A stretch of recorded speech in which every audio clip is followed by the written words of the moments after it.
मनोज जरांगे हा राज्य सरकारचं लाडकं खोडसाळ बाळ आहे.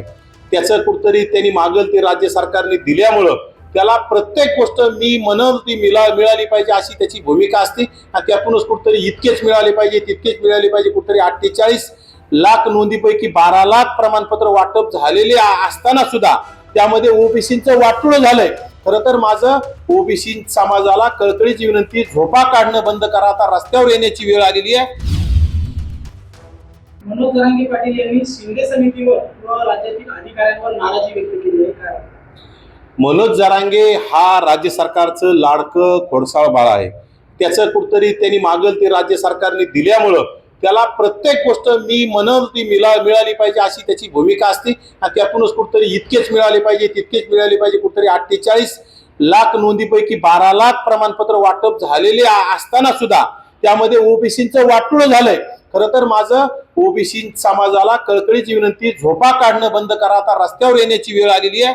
कारण तुमचं राजकीय अस्तित्व संपलेलं. येणाऱ्या काळात गावगाड्यामध्ये 18 बगड जातीतील 12 बलुतेदार, 18 लुतेदार, सुतार, सोनार, लोहार, कुंभार ह्या लोकांचा ग्रामपंचायत सदस्य सुद्धा होणार नाही ही तयारी कुठतरी जरांगेंनी प्रस्थापित मराठ्यांची सुपारी घेऊन केलेली आहे. आणि गरीब मराठ्यांना गरीब ठेवायचं, गरीब ओबीसीचं अस्तित्व संपवायचं याची सुपारी ह्या जरांगेंनी निजामी प्रस्थापित मराठ्यांकडून घेऊन ही सुपारी वाजवण्याचं काम केलंय. यामध्ये राज्य सरकार सुद्धा कुठतरी जरांगेच्या खांद्यावर बंदूक ठेवून ओबीसीचं राजकीय हत्या करण्याचं काम करत आहे.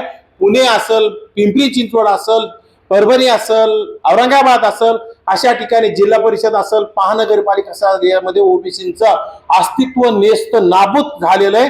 त्यासाठी आता ओबीसीनं तुमचा जर येणाऱ्या काळात ग्रामपंचायत सदस्य तुम्हाला आवडत असेल, पंचायत समिती, जिल्हा परिषद सदस्य ह्या सभागृहात जावे वाटत असतील, नगरसेवक वाटत असतील, तुम्हाला कुठेतरी आता रस्त्यावर उतरण्याची वेळ आली.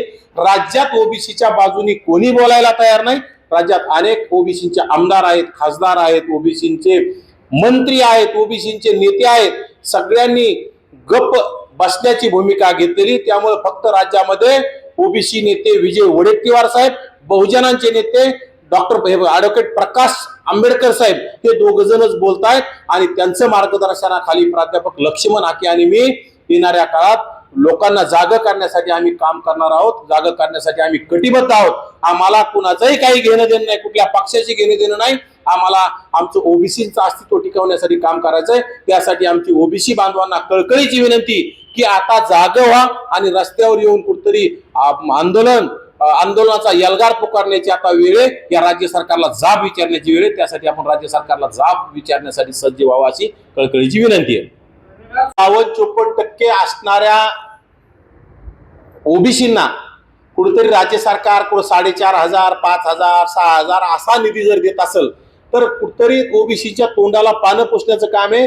या राज्यामध्ये अर्थसंकल्पामध्ये जी तरतूद आहे त्याच्यापैकी 52-54% ओबीसीच्या वाट्याला त्यांच्या लोकसंख्येप्रमाणे तरतूद केलेली गरजेचं आहे. परंतु राज्य सरकार तसं करणारं दिसत नाही. राज्य सरकार राज्यामध्ये 15% असणाऱ्या समाजाला सुद्धा 500-600, 5,000, 6,000 कोटी देऊन टाकतं आणि 50% जास्त असणाऱ्या समाजाला सुद्धा 5-6 देण्याचं काम करतं. त्यामुळे संख्येची पूर्वक विचार करत नाही आणि संख्येची तुलना करत नाही. त्या फक्त ओबीसीच्या लोकांना पायाखाली दाबण्याचं काम हे राज्य सरकार करते. ओबीसी आमचा डीएनए म्हणून ओबीसीची मान कापण्याचं काम जर राज्य सरकार करत असेल तर राज्यातील ओबीसीने आता जागं झालं पाहिजे.